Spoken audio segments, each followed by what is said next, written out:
and this dancer made of light is you.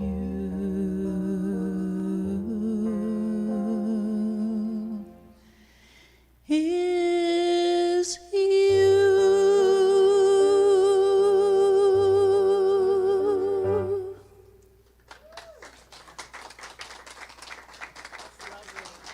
So much. That's Victoria Freed and Sylvia Aguilera, our musicians this morning. Thank you so much. Good morning, everybody. My name is Natasha Eckholm. I'm a ministerial intern here at Center for Spiritual Living, and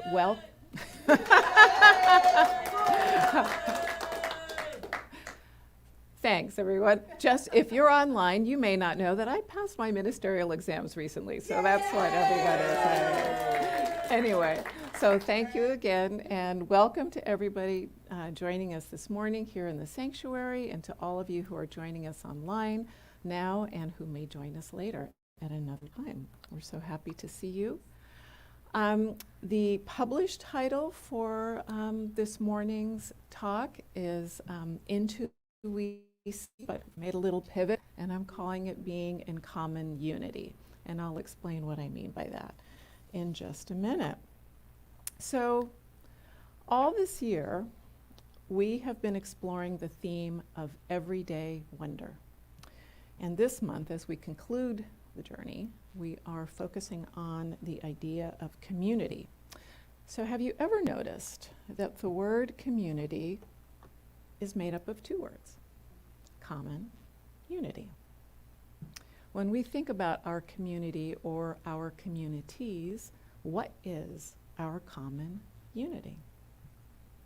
So community, I think, is a place where we explore who we really are, but in the context of relationships, right?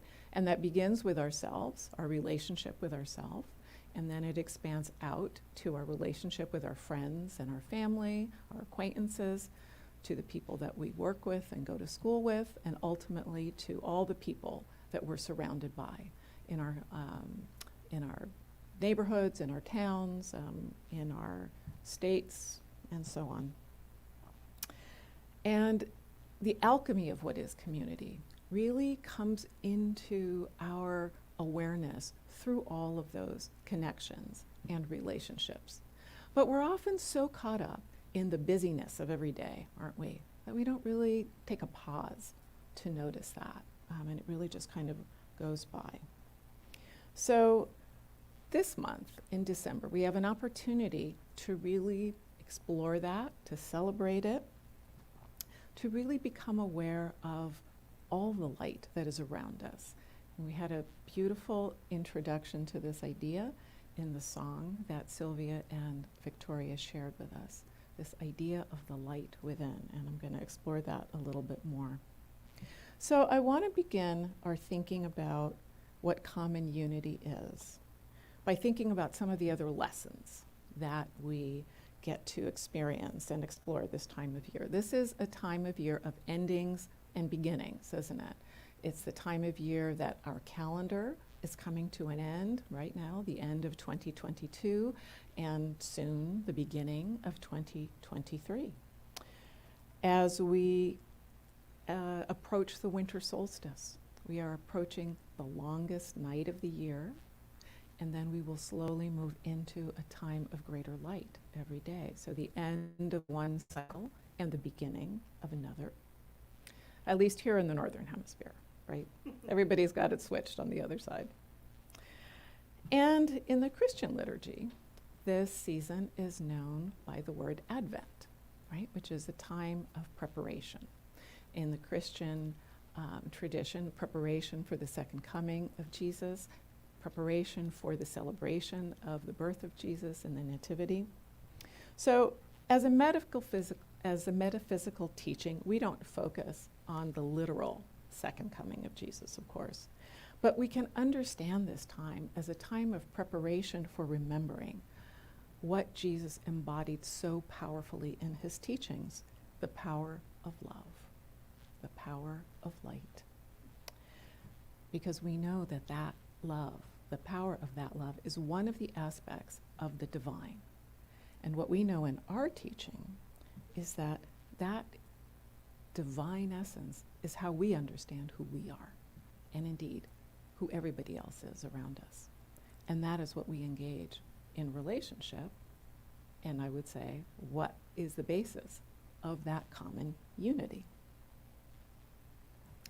So at the most fundamental level, this time is a time of remembering for me. It is a time of remembering who I really am. It is a time for remembering that the love of God is within me and always seeking to express itself in, as, and through me.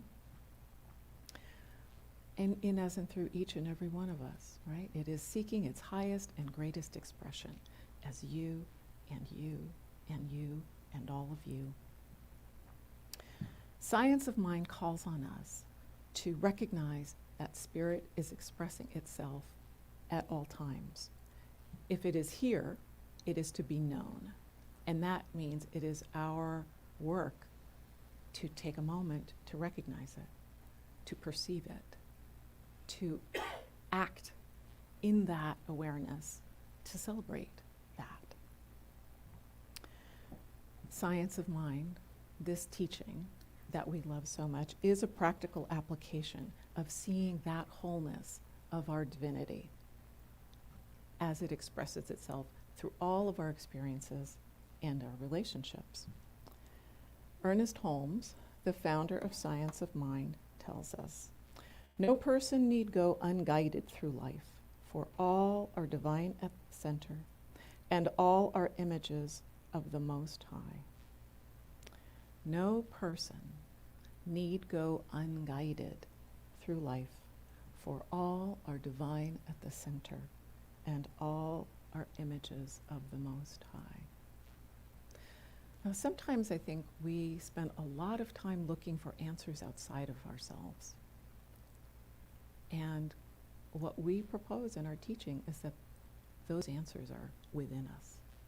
And so the work, our work, is doing that exploration and examination within ourselves, but in community, right? Because it's always a kind of a relationship of learning is most powerful when it's in community.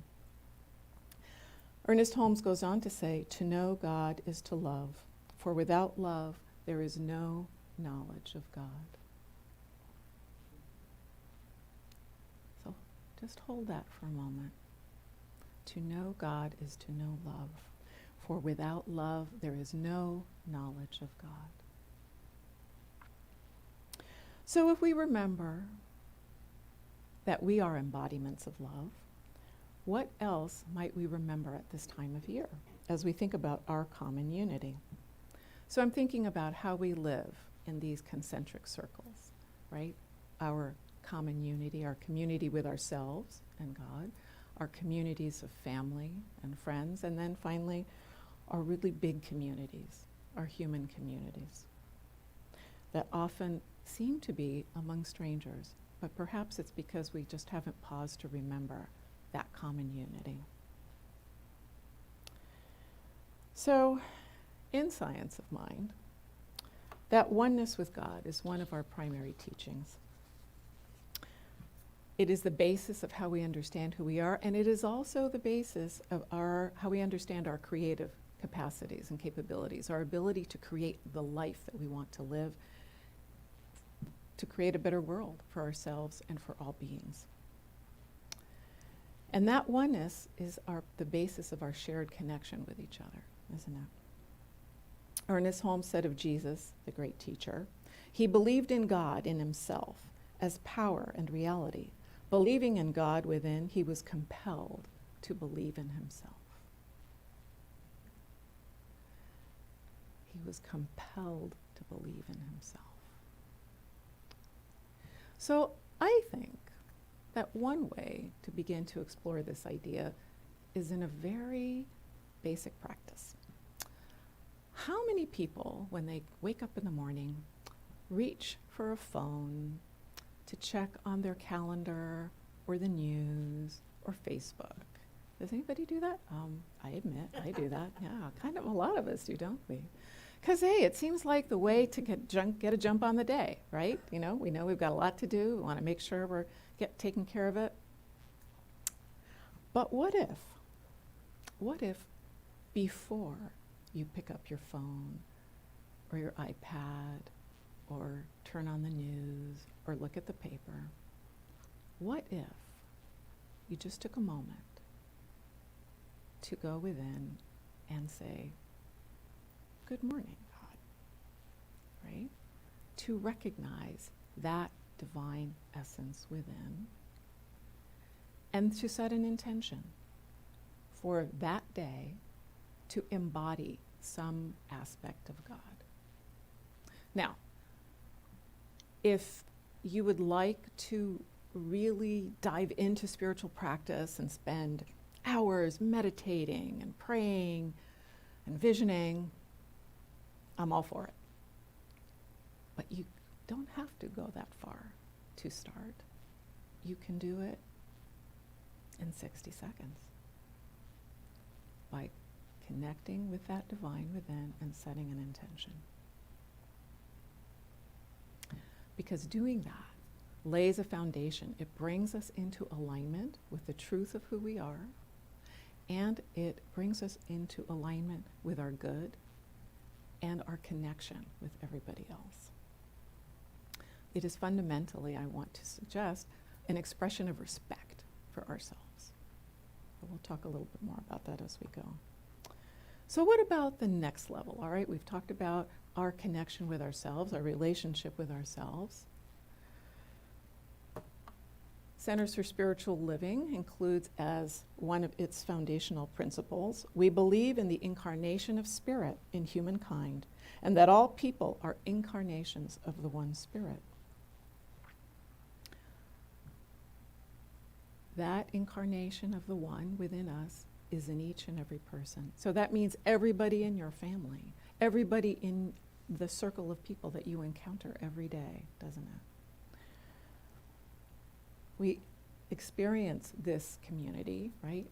Common unity in our shared history, in language, in our culture, in our shared experiences with people that we go to school with and go to work with. And again, so easy in the busyness of the day, getting things done, to not really pay a lot of attention to that connection, right? In fact, often to be really annoyed by the people around you. Has that ever happened to you? Gosh, he didn't clear the table, did he? Gosh, he's late on delivering that assignment again. Gosh, why doesn't he ever pick up after himself or her? No bias here. But the point is, of course, that we're losing sight of that fundamental connection often in our daily life. So I heard a story recently that suggested what some of the possibilities might be if we were to take a moment to think about that connection. So this is a story about a community of monks who lived in a monastery, somewhat remote location, very beautiful area. And over the years, the monastery's membership dwindled. And eventually there were only a handful of monks left there with the abbot, 5, 6 people. And they did all that they could to try to recruit new members, but new people were not coming and they just didn't know what to do about it. And as it happened in their area, there were a lot of woods around, and there was a small cottage that was sometimes used by a rabbi from a local village to do a little personal retreat. And he would go there from time to time to just have some time to read the Torah, to reflect on his theology and his work with the people in his community. So one day, the monks at the monastery saw a little smoke coming from the cottage and saw, oh, the rabbi's there. So the abbot decided to go over and have a little visit with him. So he went over, and they're just talking about, how things are going. And the abbot said to the rabbi, our membership keeps dwindling. We're down to a really small number of people. We've tried everything we can think of. Do you have any ideas? What could we do? to bring new members in. And the rabbi said, "Oh, I'm sorry, I just don't know. What can I say?" He said, "Maybe one of you is the Messiah." And the abbot thought, what? Had no idea what he was talking about. Oh, thank you, Rabbi, anyway. So the abbot goes back to the monastery, and the monks ask the abbot, what did he say? And the abbot said, I really don't understand it. All that he said was, maybe one of us is the Messiah. So the monks were very puzzled by this. How could this possibly make any sense? After all, Brother Alfred was awfully grouchy when he cooked breakfast in the morning. How could he be the Messiah? Brother Mark always sang flat when they were singing their devotional songs. He couldn't be the Messiah. The abbot was always so forgetful. How could he be the Messiah? They couldn't figure this out. So time went on, but the words of the rabbi stayed in the minds of the monks.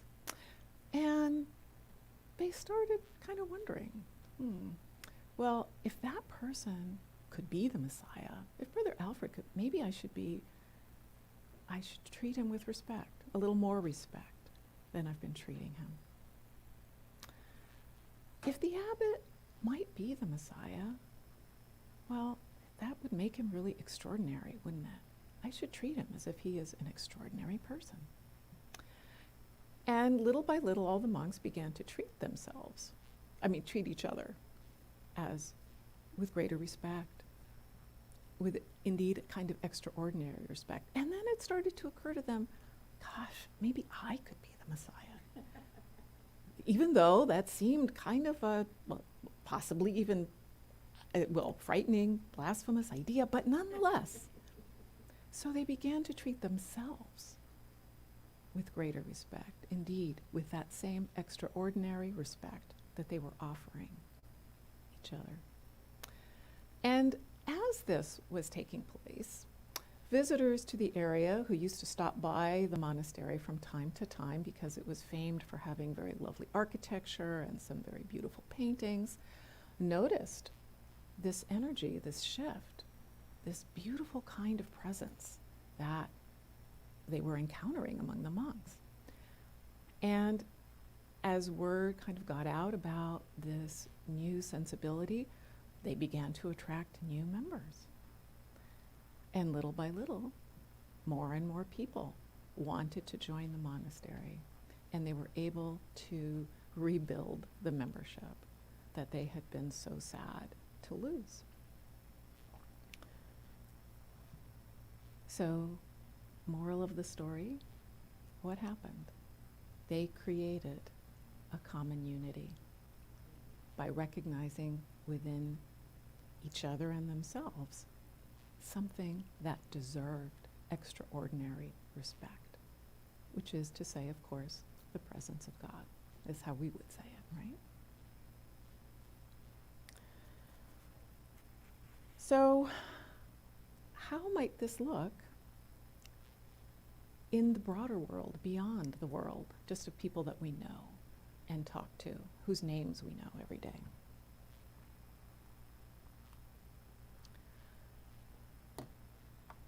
In the CSL Global Vision, we say we envision a world in which we live and grow as one global family that respects and honors the interconnectedness of all life. A world where this kinship with all life prospers and connects through the guidance of spiritual wisdom and experience. We envision a world in which we live and grow as one global family that respects and honors the interconnectedness of all life. Now that's a very powerful vision, isn't it? As some of you know, I'm in a training program for chaplaincy. And I work in a hospital here in San Diego. And I work with the palliative care team, which is an interdisciplinary team that helps severely ill patients to manage the symptoms of their illness. And as a chaplain, it's my job to help support patients spiritually and emotionally wherever they are, right, in the context of their own faith, tradition, and practice. It's an interfaith kind of approach. But while it's my job to help them, they are often teaching me about faith and hope and love. I was recently visiting a patient, and as we were talking, they looked out the window. This hospital happens to look out over the I-5. And so all day long, this patient sees cars driving by. And while we were talking, the patient mentioned that they had started praying every day for the passengers, the drivers and the passengers in each of those cars as they went by. They would spend a lot of the day, because you're in the hospital. There's only so much TV and magazines you can look at, right? But this patient had decided to spend their time praying for other people, for their well-being, for their happiness, for their good, for their experience of God, because the relationship with God was very important to this particular patient. And I was really, I was very moved by the story that this patient shared with me, because in a moment where it would be very natural to be just completely focused on yourself and your own suffering, and not to criticize anyone who is in such a situation, because that's very challenging. But in this moment, this person was choosing something different, to focus on the shared humanity that they had with all of these people who were total strangers to them, right? Rather than on any possible difference. The only thing they were focused on was on what connected themselves and these people. And at the conclusion of the visit, I offered the patient a prayer, and when I finished, they spontaneously offered me one in return. And that was very powerful for me, because this person chose in that moment to create community with me, to create that experience of common unity. This person reminded me about how we are always at choice, aren't we? In every moment, about pausing to remember that connection, even under the most challenging circumstances. So I want to invite you all now to just do a little mini process with me, if you would. I want to invite you to just take a moment and simply go within, close your eyes if you wish, and allow yourself to connect with the divine within. Perhaps envision it as a light or a healing sound. It could be your breath, the tone of a bell or a bowl. It could be a sensation, a vibration, or a feeling of warmth. Just allow yourself to feel that within for a moment.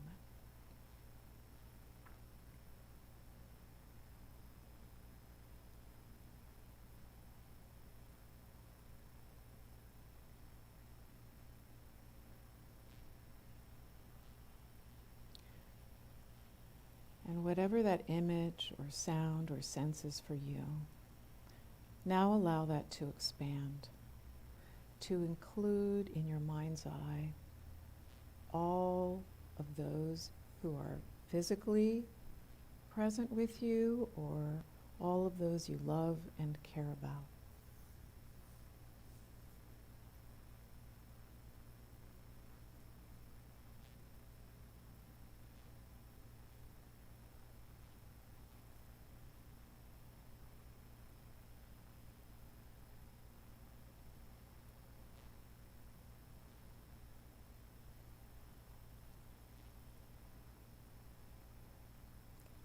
Now allow that to expand even further. Perhaps through the building or the neighborhood where you are, to the street, to the town, to all the people in the state, to all the people in our nation, finally to all the people on the planet.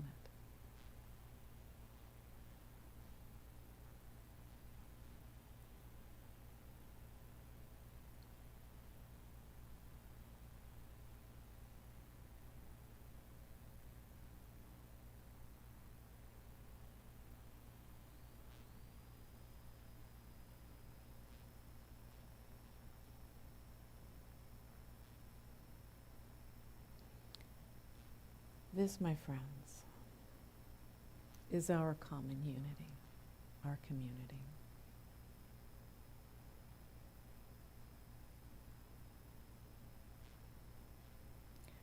So I want you to gently bring yourself back now.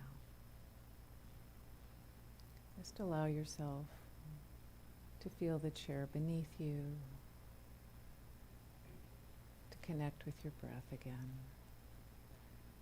And when you're ready, open your eyes.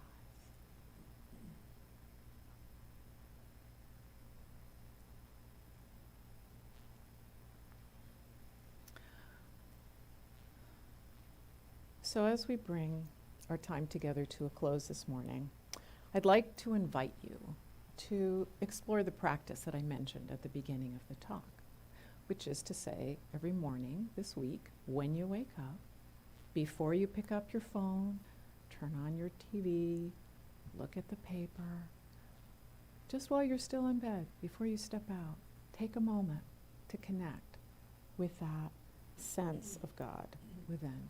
Create that community in your awareness with God as the first thing that you do, and set an intention to embody an attribute of God, of love, of wisdom, of light, of abundance, of joy, of beauty, whatever you are guided to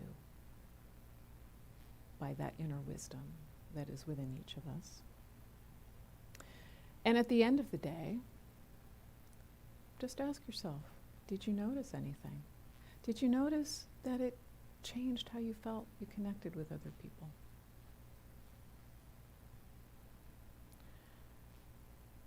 I look forward to hearing about your experience. So, more light. So I want to invite you to join me in an affirmation, and then I'm going to pray us out. Okay, so I want to invite everyone to stand up. We're going to express this affirmation as we like to do here at home by saying it quietly, by speaking it with gusto, and then really speaking it out, okay? So let's start. Today, I see spirit in everyone. I am in community with all beings. Oh, I'm sorry. I did not know that was going to happen. I'm going to repeat that so you'll all hear the whole thing. Today, I see spirit in everyone. I am in community with all beings. Today, I see spirit in everyone. I am in community with all beings. All right, and now really lay it out there. Today, I see spirit in everyone. I am in community with all beings. Thank you. All right, I'm just going to pray us out, and then we'll have some more beautiful music. So, simply recognizing right here and right now that presence of the one, the source of all that is, that infinite, eternal love and intelligence that is continuously seeking its highest and greatest expression in, as, and through me and each and every one of us gathered here, physically, virtually, in every place, in every time. I simply speak these words to know our oneness, our wholeness, our common unity with each other, beyond all appearances of difference, beyond the illusion of separation. There is only the one. There is only the one infinite presence of God, and there is only the one as it expresses itself in the multitudes of its beloved children, which is to say each and every one of us. I speak this word to claim our remembering. I speak this word to claim our celebration. I speak this word to know the peace that surpasses all understanding, because when we know this, we are indeed truly at peace. So in this special time of contemplation, of remembering, of love, I simply give thanks for the blessings of God, for the blessings of common unity, for the blessings of community together as we learn and remember together the true gift of who we are and what we are, and how to be together in this knowing. And so simply with a joyous heart, I release this word, knowing that as I have spoken, it is already done, and simply ask you to join me in saying, and so it is. Okay. Namaste. Thank you.